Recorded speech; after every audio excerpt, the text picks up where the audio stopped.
नमस्कार। आज के इस खास कार्यक्रम में आपका स्वागत है और आज हमारे खास मेहमान हैं शिवपाल जी। शिवपाल जी समाजवादी पार्टी में कुछ जो कद्दावर नेता हैं उसमें से एक हैं और पार्टी की तरफ से जो राजनीतिक गतिविधियां हैं उसको चलाने की, उसको अंजाम तक पहुंचाने की जिम्मेदारी है। इसके अलावा उत्तर प्रदेश सरकार में भी डेवलपमेंट से लेके कोऑपरेटिव सेक्टर में जितने काम हो रहे हैं उन कामों को आम जनता तक ले जाने में इनकी अहम भूमिका है। आज हम इनसे बात करेंगे पार्टी की जो भावी रणनीति है, पार्टी में यूथ को लेके आगे की क्या कार्य योजना है, पार्टी देश की मौजूदा हालात पर क्या सोचती है और उत्तर प्रदेश सरकार का जो डेवलपमेंट का एजेंडा है वो कितना पूरा हो पाया है पिछले लगभग 2.5 साल के शासनकाल में। शिवपाल जी बहुत बहुत स्वागत है आपका। धन्यवाद। सबसे पहले तो हम लोग इसी से चर्चा करते हैं कि शरद जी ने भी कहा था आपके पार्टी के राष्ट्रीय अधिवेशन में कि अब एक बार फिर जरूरत है कि गैर बीजेपी, गैर कांग्रेसी जो राजनीतिक दल हैं वो एक मंच पर आए और उसकी कोशिश शुरू हुई है। अभी पिछले दिनों आप चौधरी देवीलाल जी के जन्म उसमें आप गए थे हरियाणा, जब कार्यक्रम आयोजित किया गया था। आपको क्या लगता है कि कितना वातावरण आपकी नजर में उपयुक्त बन रहा है कि अब एक बार फिर ध्रुवीकरण होगा? देखिए, इस तरीके के संकट समाजवादी पार्टी में चाहे कांग्रेस हो चाहे भारतीय जनता पार्टी हो, कई बार इस तरीके का दौर समाजवादी पार्टी के ऊपर आया है और जब जब समाजवादी पार्टी को कमजोर करने की कोशिश की है, चाहे कांग्रेस हो चाहे भारतीय जनता पार्टी हो, चाहे कोई समय रहा हो, लेकिन समाजवादी पार्टी तब उभर के आई है। क्योंकि चाहे 1967 का सवाल हो, चाहे 1977 का सवाल हो और चाहे 1989 का हो, 1994 का हो, उदाहरण है ये कि समाजवादी पार्टी ने सरकार भी बनाई और कोशिश की है, कांग्रेस ने भी कोशिश की है समाजवादी पार्टी को, भारतीय जनता पार्टी ने भी, और ये प्रचार किया गया था कि समाजवादी पार्टी अब सत्ता में कभी नहीं आएगी। लेकिन कई बार ऐसा दौर आया है कि समाजवादी पार्टी ने अपने संगठन के बल पर जनता के बीच जब निकले तो जनता ने समाजवादी पार्टी को मजबूत किया और समाजवादी पार्टी सत्ता में आई।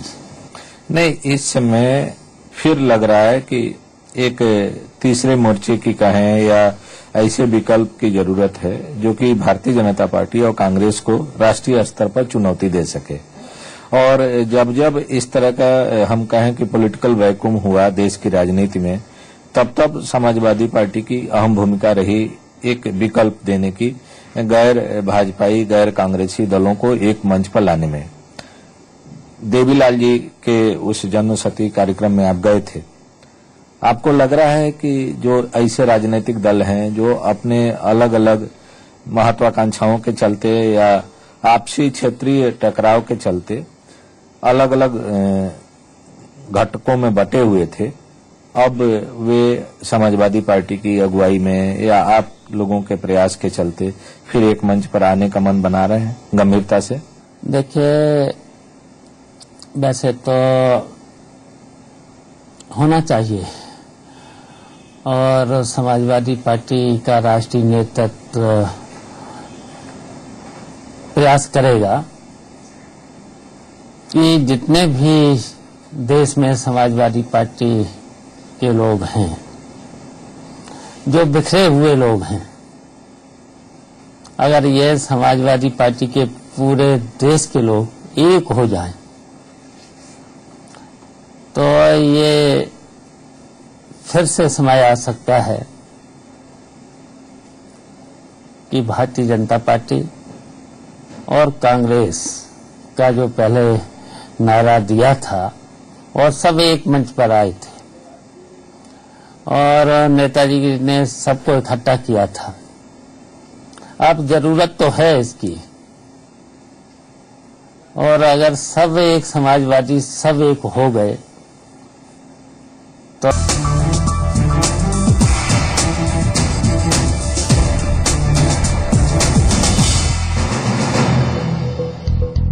नमस्कार। आज के इस खास कार्यक्रम में आपका स्वागत है और आज हमारे खास मेहमान हैं शिवपाल जी। शिवपाल जी समाजवादी पार्टी में कुछ जो कद्दावर नेता हैं उसमें से एक हैं और पार्टी की तरफ से जो राजनीतिक गतिविधियां हैं उसको चलाने की, उसको अंजाम तक पहुंचाने की जिम्मेदारी है। इसके अलावा उत्तर प्रदेश सरकार में भी डेवलपमेंट से लेके कोऑपरेटिव सेक्टर में जितने काम हो रहे हैं उन कामों को आम जनता तक ले जाने में इनकी अहम भूमिका है। आज हम इनसे बात करेंगे पार्टी की जो भावी रणनीति है, पार्टी में यूथ को लेके आगे की क्या कार्य योजना है, पार्टी देश की मौजूदा हालात पर क्या सोचती है और उत्तर प्रदेश सरकार का जो डेवलपमेंट का एजेंडा है वो कितना पूरा हो पाया है पिछले लगभग 2.5 साल के शासनकाल में। शिवपाल जी बहुत बहुत स्वागत है आपका। धन्यवाद। सबसे पहले तो हम लोग इसी से चर्चा करते हैं कि शरद जी ने भी कहा था आपके पार्टी के राष्ट्रीय अधिवेशन में कि अब एक बार फिर जरूरत है कि गैर बीजेपी गैर कांग्रेसी जो राजनीतिक दल हैं वो एक मंच पर आए और उसकी कोशिश शुरू हुई है। अभी पिछले दिनों आप चौधरी देवीलाल जी के जन्म उसमें आप गए थे हरियाणा, जब कार्यक्रम आयोजित किया गया था।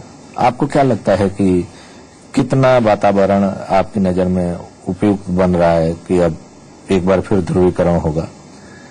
देखिए, इस तरीके के संकट समाजवादी पार्टी में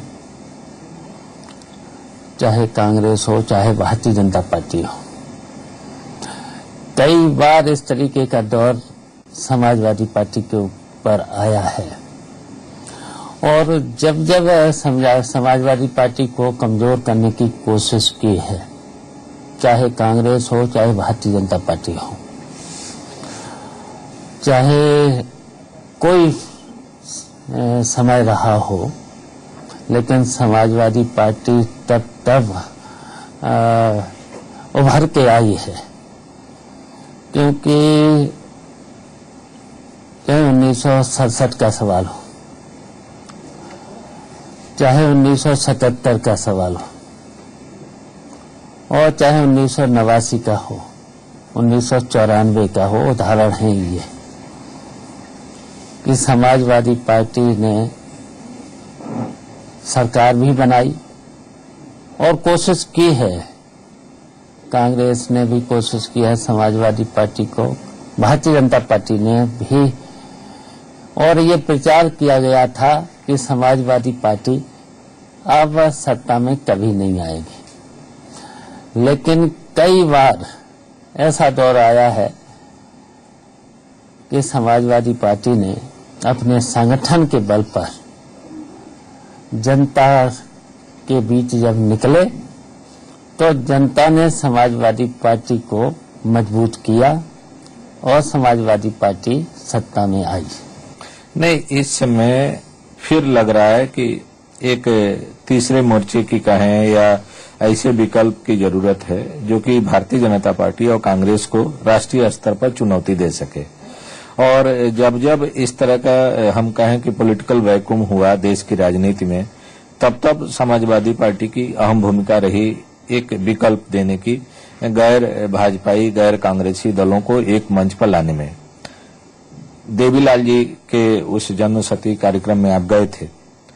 आपको लग रहा है कि जो ऐसे राजनीतिक दल हैं जो अपने अलग अलग महत्वाकांक्षाओं के चलते या आपसी क्षेत्रीय टकराव के चलते अलग अलग घटकों में बटे हुए थे, अब वे समाजवादी पार्टी की अगुवाई में या आप लोगों के प्रयास के चलते फिर एक मंच पर आने का मन बना रहे हैं गंभीरता से? देखिए, वैसे तो होना चाहिए और समाजवादी पार्टी का राष्ट्रीय नेतृत्व प्रयास करेगा कि जितने भी देश में समाजवादी पार्टी के लोग हैं, जो बिखरे हुए लोग हैं, अगर ये समाजवादी पार्टी के पूरे देश के लोग एक हो जाएं, तो ये फिर से समय आ सकता है कि भारतीय जनता पार्टी और कांग्रेस का जो पहले नारा दिया था और सब एक मंच पर आए थे और नेताजी ने सबको इकट्ठा किया था। अब जरूरत तो है इसकी, और अगर सब एक समाजवादी सब एक हो गए तो हम लोग चर्चा कर रहे थे कि समाजवादी पार्टी हमेशा से पहल करती रही है इस तरह का, जब भी कोई ध्रुवीकरण की जरूरत पड़ी है देश में, जो गैर कांग्रेसी गैर भाजपाई ध्रुवीकरण हो।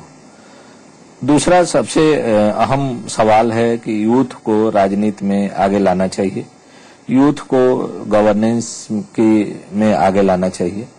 आपकी उत्तर प्रदेश में सरकार है, मुख्यमंत्री यूथ हैं आपके, लेकिन सरकार में कहा जाता है कि बावजूद इसके कि सरकार का नेतृत्व एक युवा के हाथ में है, उस तरह का से नहीं है यूथ का जितना कि होना चाहिए। इसमें कितनी सच्चाई है? देखिए, वैसे तो युवा मुख्यमंत्री भी हैं और हमारी सरकार में मंत्री भी हैं युवा, जो पहली बार जीत के आए हैं वो भी मंत्री हैं। और युवाओं का ध्यान जब एमएलए के टिकट बचे थे तब भी समाजवादी पार्टी में युवाओं को टिकट मिला था, और आज भी हम लोग प्रयास करेंगे। जो राष्ट्रीय अधिवेशन था उसमें भी लोगों ने मांग रखी है कि हम अपने यूथ को ट्रेनिंग भी देंगे, जो समाजवादी विचारधारा को पढ़ें और पढ़ करके उस पर मनन करके समाजवादी बन करके निकलें। और वैसे तो समाजवादी पार्टी में यूथ को हमेशा, नेताजी ने हमेशा यूथ को पसंद किया है और हमेशा यूथ को बढ़ाने का काम किया है, तो हम लोग, हमारी पार्टी हमेशा यूथ का ध्यान रखती है।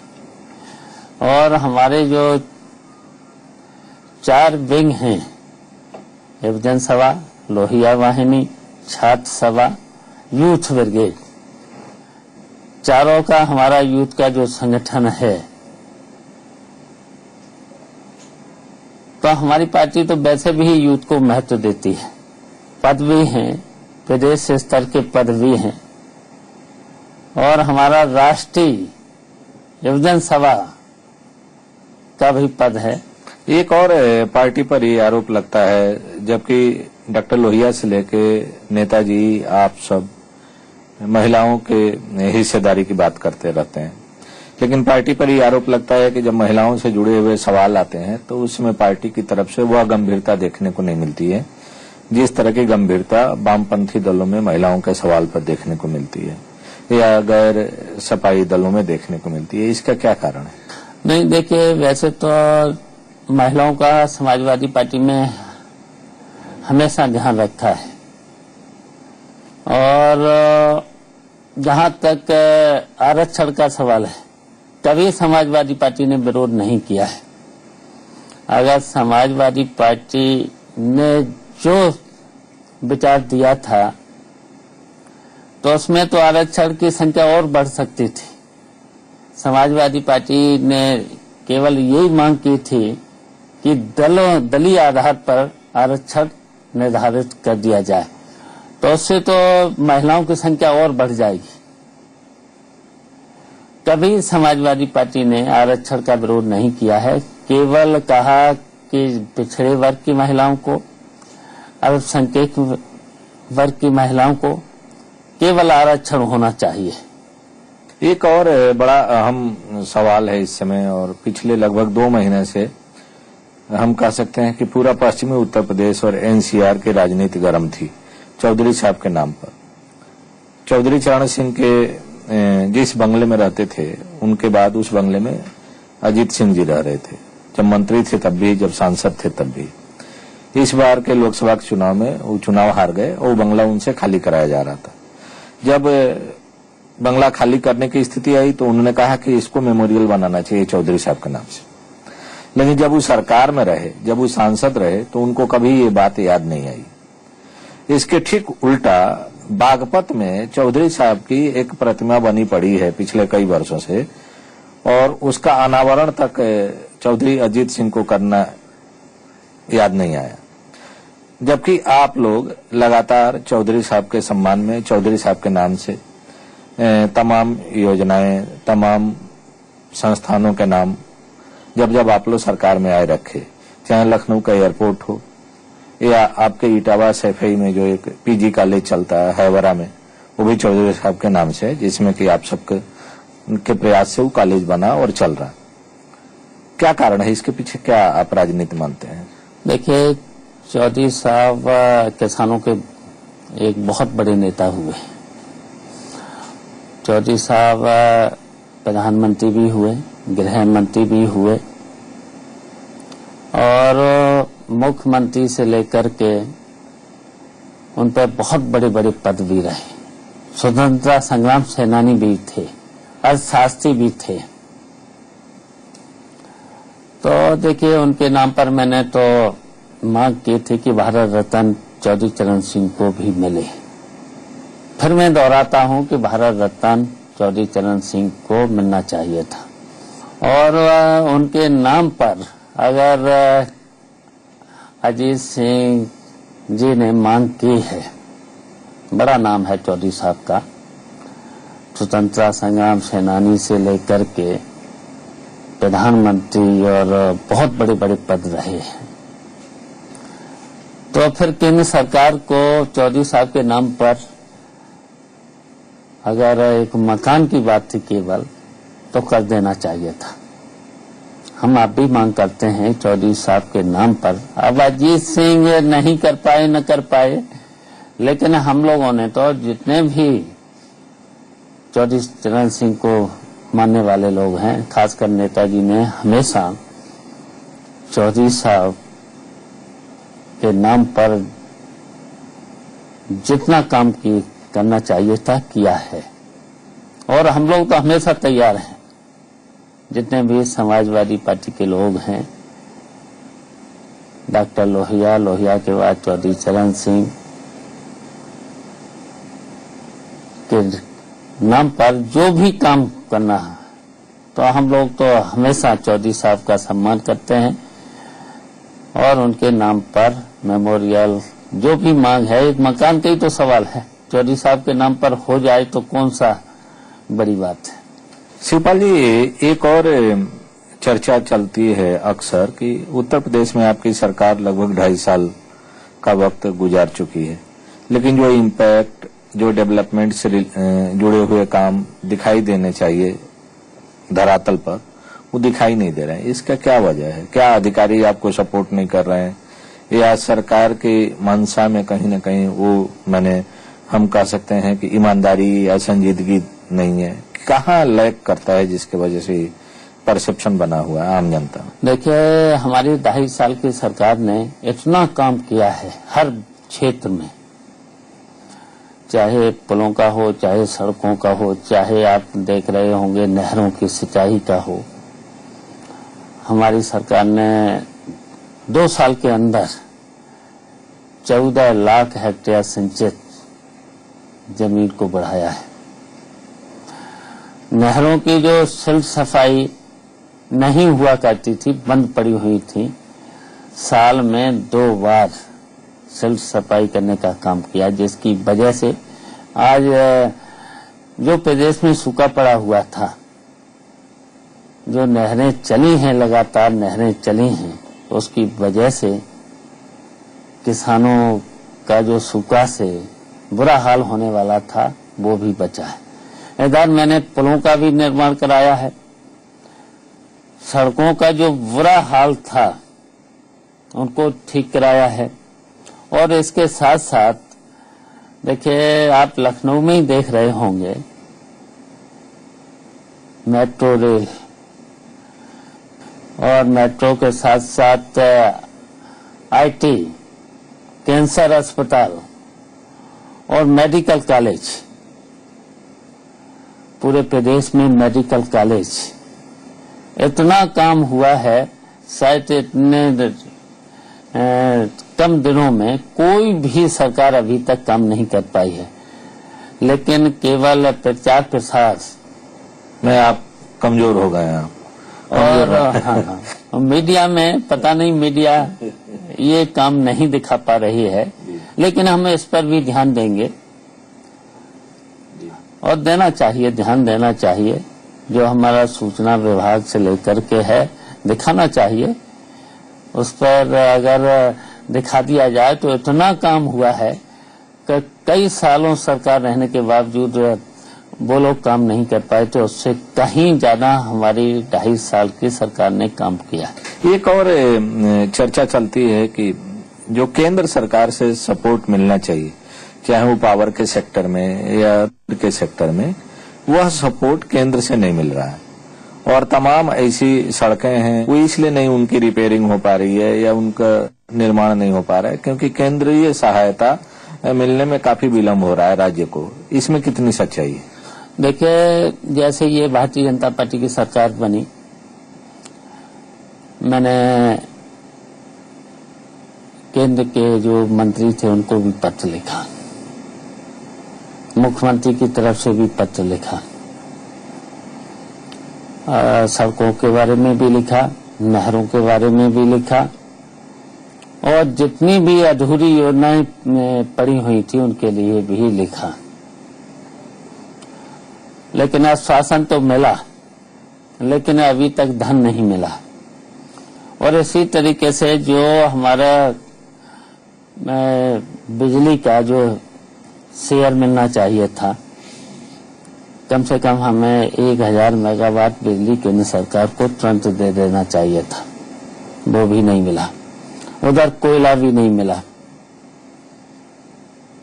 और इसके पहले जो सरकार थी कांग्रेस की सरकार, उसमें भी हमने पत्र लिखे थे, गए भी थे केंद्रीय मंत्रियों से मिलने, और अभी भी हम गए थे, उमा भारती जी से भी मिले और गडकरी से भी मिले हैं, लेकिन आश्वासन तो मिला है।